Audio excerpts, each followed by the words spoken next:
온유한 자는 복이 있나니 저희가 땅을 기업으로 얻을 것이며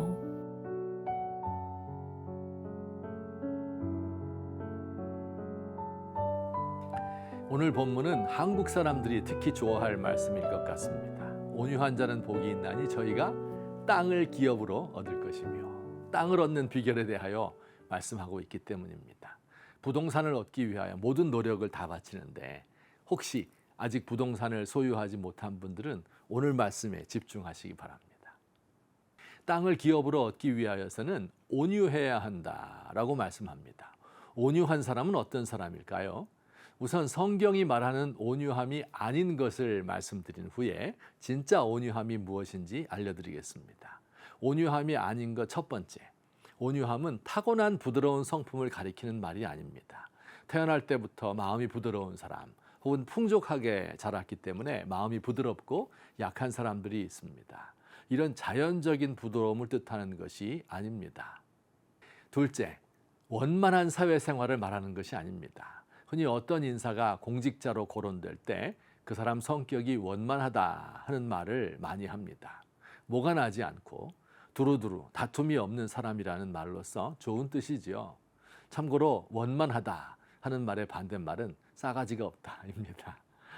성경의 온유는 이렇게 좋은 게 좋은 거지 두루뭉술이한 사람을 가리키는 말은 아닙니다. 셋째, 운명에 맡겨 사는 체념이나 달관이 아닙니다. 구름에 달 가듯이 가는 나그네 같은 사람이 아닙니다. 세상 사는 것 다 거기서 거기니 체념하고 대충 살아가는 삶이 아닙니다.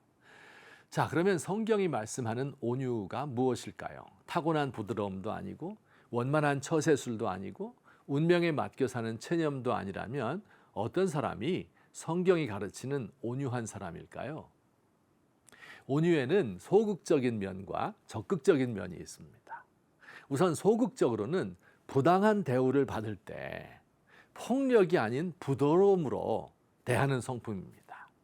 다른 사람이 나를 괴롭혀 억울한 일을 만나거나 억울하게 책망을 받았을 때 원망하고 불평하지 않습니다. 나를 대적하고 정죄하는 사람에 대하여도 저주하지 않습니다.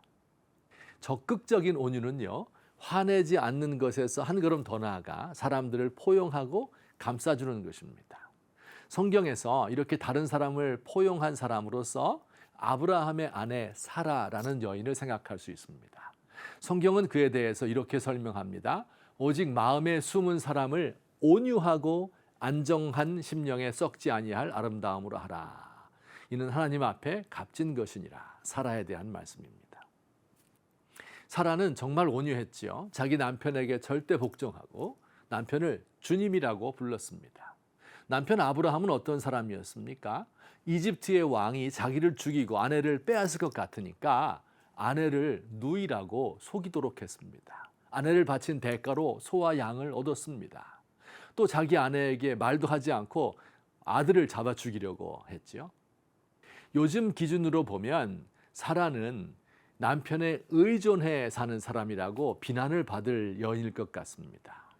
그러나 성경에 따르면 사라는 아무 두려운 일에도 놀라지 아니한 담대한 여인이었습니다. 사라는 강한 신앙심을 가지고 두려워하지 않는 마음이 안정된 사람이었습니다.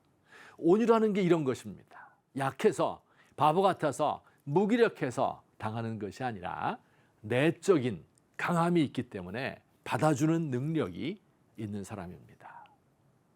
어떤 사람이 온유한 마음을 가질 수 있습니까? 팔복의 첫 두 구절을 기억하시죠? 마음이 가난하고 애통하는 사람. 그렇지만 하나님의 위로를 경험한 사람들입니다. 가난하여 마음이 쓸쓸하고 허전하지만 천국을 소유한 자들. 세상의 비참함과 자신의 죄 때문에 애통하지만 하늘의 위로를 경험한 자들입니다.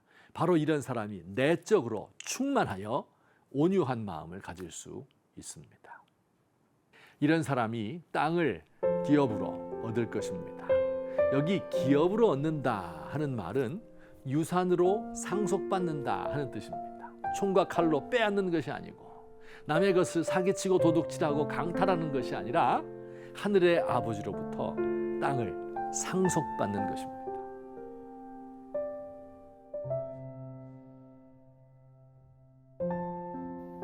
주님, 언제부터인가 제 말에 가시가 돋친 것 같습니다. 아마 세상 돌아가는 것이 어지럽고 제 마음이 편안하지 못해서 그럴 것입니다. 기도로 우리 주님과 교제하면서 그 안에서 평정과 평온을 얻겠습니다.